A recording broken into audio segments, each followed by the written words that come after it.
Welcome. If you're trying to get your head around healthcare data standards, maybe for an exam, or you're just curious how this all works, you are in exactly the right place. In this explainer, we are going to break down the entire journey from these huge abstract ideas all the way down to the health apps that are probably sitting on your phone right now. Okay, let's just dive right in. Here's our game plan. We're going to start with the big problem, the why behind all of this. Then we'll build up layer by layer from the foundational concepts to how it's all used in the real world. And we'll wrap it all up with a super quick cheat sheet to make sure these ideas stick. So before we get into all the acronyms and models, let's talk about the core issue. Because if you understand the problem, the solutions make a whole lot more sense. I mean, this is it, right? This is the fundamental question. You've probably felt this yourself. Why is it so hard to get your lab results from one clinic over to your specialist to the hospital? It's because all this incredibly important data is stuck in what we call silos.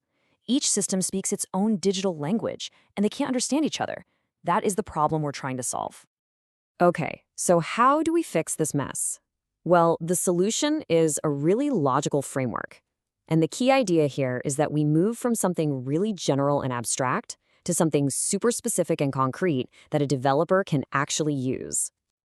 This funnel visual is perfect. Seriously, if you remember this shape, you're halfway there. You start at the top, really wide, with a model that tries to describe everything in healthcare. Then you narrow it down, you constrain it for a specific task. And finally, you get to the bottom, the narrow part, a real, usable format for exchanging data. This journey from general to specific is everything. All right, let's start at the very top of that funnel with the biggest, most abstract concept of them all, the HL7 Reference Information Model, or as everyone calls it, RIM. The best way to think about RIM is as the universal grammar of health data. It's not a language you actually speak, but it sets all the rules. It defines the basic parts of speech, the nouns, the verbs, the structure that everything else in healthcare communication is built on. It's meant to be this big and abstract so it can cover literally any scenario you can think of.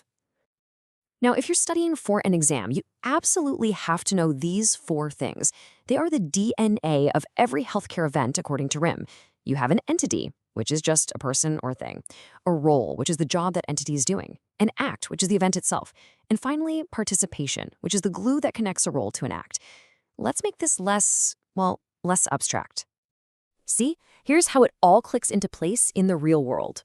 A person, let's call him John Doe, he's the entity.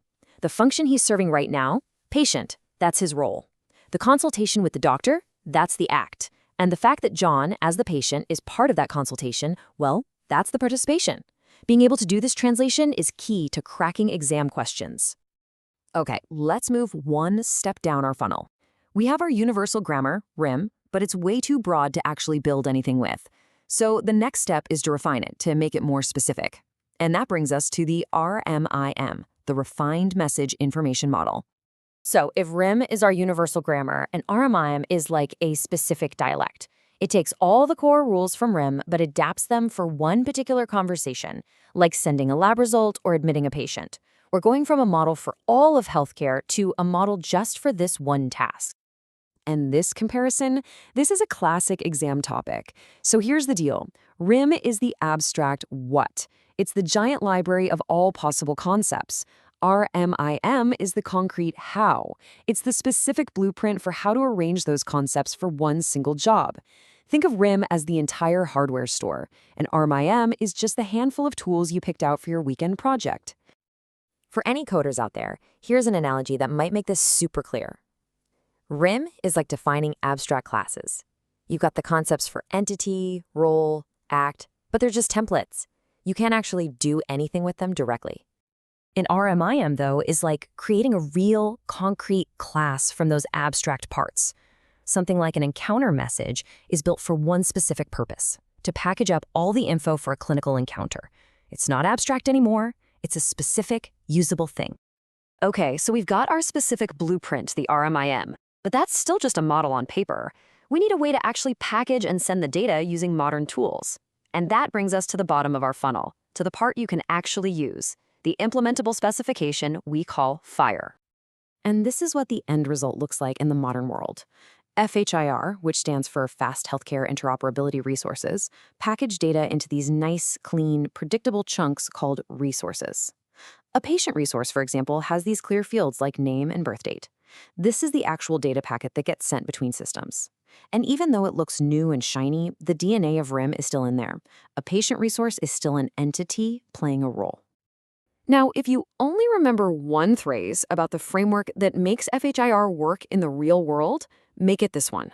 The Smart on FHIR framework basically creates an app store for healthcare. It means developers can build an app that can securely plug into any hospital system, just like you download an app onto your smartphone. So, how do FHIR and SMART work together? Well, it's a perfect partnership. FHIR provides the common language, the data standard, and SMART provides the security and the launchpad for apps. Think of it like this. SMART is the secure handshake that lets you in the door, and FHIR is the language everyone agrees to speak once you're inside. So the big takeaway here is that SMART handles the really hard part, security and access. It uses modern standards like OAuth 2.0 to make sure that only the right people and the right apps get access to the right data. And it's the security that makes the whole ecosystem work.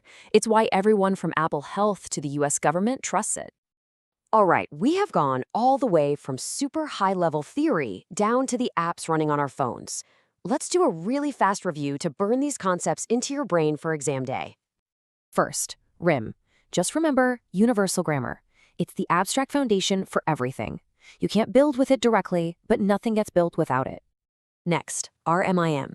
This is your specific dialect. It takes that universal grammar from RIM and refines it for one single purpose, like a message about a lab result. And finally, FHIR. This is the modern, web-friendly, ready-to-use message.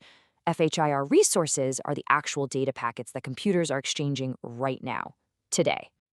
So as you're studying, just keep focusing on that flow. We started with RIM, the abstract grammar. We refined it into RMIM, a specific dialect.